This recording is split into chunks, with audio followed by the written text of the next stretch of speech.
Hello बच्चों, चलिए प्रश्न पढ़ते हैं। निम्नलिखित कथनों को सत्य बनाने के लिए रिक्त स्थानों को भरिए।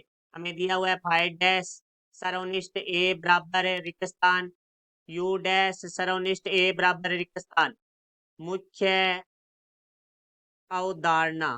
तो देखो भाई, हमारे सबसे पहले हम बात करते हैं डैश। डैश का अर्थ होता है पूरक। जैसे हमारे पास ए डैश है, ए डैश का अर्थ है यू माइनस ए, अर्थात यू में से ए वाले अवयवों को निकाल दें तो शेष अवयव है वो हमारा ए का पूरक कहलाता है। तो अब हम पर्सन के बारे में बात करते हैं। तो पर्सन में हमें एक चाहिए फाइव डैश। तो फाइव डैश है वो हमारा यू माइनस ए फाइव होगा। तो यू माइनस फाइव मतलब यू में से फाइव समुच्चय, तो इसमें कोई भी अवयव नहीं है, तो ये बराबर आ जाएगा हमारा यू के। इसी तरह हम बात करते हैं यू डैश।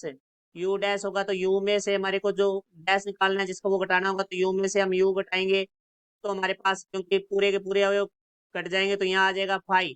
तो अब देखो, हमें जो रिक्त स्थान दिए गए हैं उसके बारे में बात करते हैं। तो पहला रिक्त स्थान है हमारे पास है फाइव डैश सर्वनिष्ठ ए। सर्वनिष्ठ को हम इंटरसेक्शन भी बोल सकते हैं। तो फाइव डैश का मान हमारा होता है यू सर्वनिष्ठ ए बराबर हमारा आ जाएगा ए, क्योंकि यू और ए में जो सर्वनिष्ठ अवयव है, क्योंकि यू क्या होता है हमारा सार्वत्रिक समुच्चय होता है जिसके अंदर ए के अवयव होंगे सारे, तो यहाँ यू और ए में से सर्वनिष्ठ लेंगे तो हमारा ए आएगा।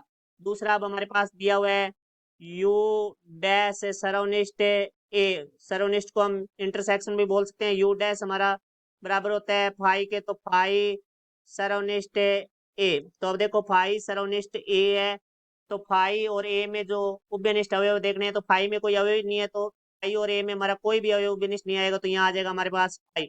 तो हमारा जो पहला रिक्त स्थान है उसमें आएगा ए और दूसरा जो रिक्त स्थान है उसमें आएगा फाइव। ये हमारे प्रश्न का उत्तर हुआ। आशा करता हूँ समझ आया होगा। धन्यवाद।